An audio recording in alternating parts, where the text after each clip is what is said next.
1971 সালে প্রকাশিত গোয়েন্দা গল্প বড় পর্দায় ছবি হিসেবে মুক্তি পেল। ফেলুদাকে প্রথমবার বড় পর্দায় দেখা গেল। নিয়ে এলেন সত্যজিৎ রায়। শুধু ফেলুদাই নয়, সঙ্গে তোপসে, লালমোহন বাবু, সিধু জ্যাঠা আর ছোট্ট মুকুল। এক জাতিস্বরের পূর্বজন্মের কথা মনে পড়ে যাওয়ায় তার উপর কি কি বিপদ এসে পড়ে এই ছবির গল্পে সে কথাই উঠে আসে। আর ফেলুদা তার তীক্ষ্ণ মগজাস্ত্রের সাহায্যে কি সুন্দরভাবে সেই রহস্যের সমাধান করে ফেলেন।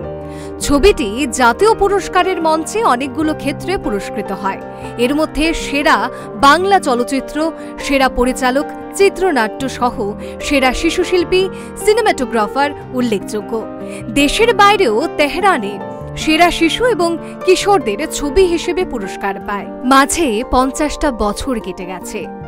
আজও রয়ে গেছে বাঙালির মনের মণিকোঠায় সোনার কেল্লা এক অদ্ভুত মুগ্ধতা নিয়ে।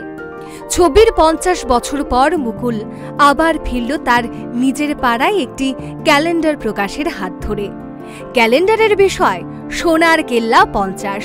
মূল ভাবনায় সুদীপ্ত চন্দ, দি ড্রিমার্স, নিবেদনে শ্যাম সুন্দর কোম্পানি জুয়েলার্স।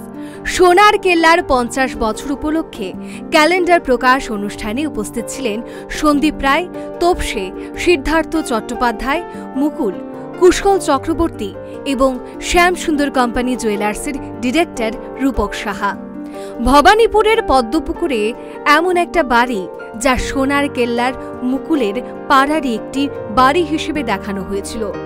ক্যালেন্ডারে বিশিষ্ট সত্যজিৎ বিষয়ক সংগ্রাহক দেবাশিস মুখোপাধ্যায় এর সংগ্রহ থেকে থাকছে ছবির শুটিংয়ের ছবি, লবি কার্ড, বুকলেট, সত্যজিৎ রায়ের নিজের হাতে আঁকা ছবির টাইটেল কার্ড, ফেলুদার ঘরের নকশা, সিনেমার পোস্টার, বইয়ের প্রচ্ছদ সহ আরও অনেক কিছু। সন্দীপ রায় শ্যামসুন্দর কোম্পানি জুয়েলার্সের এই প্রয়াসের ভূয়সী প্রশংসা করেন। তিনি বলেন, সিনেমার লোকেশনে সিনেমার 50 বছর পূর্তি উদযাপনের ভাবনাটি খুবই অভিনব। সিদ্ধার্থ চট্টোপাধ্যায় ও কুশল চক্রবর্তীও এই প্রয়াসে অভিভূত। রূপক সাহা বলেন, এই প্রয়াস সোনার কেল্লার স্বর্ণ জয়ন্তী বর্ষে শ্যামসুন্দর কোম্পানি জুয়েলার্সের শ্রদ্ধার্ঘ্য। সোনার কেল্লা আজ আমাদের যতটা রোমাঞ্চিত করে, 100 বছর পরেও আমাদের একইভাবে রোমাঞ্চিত করবে।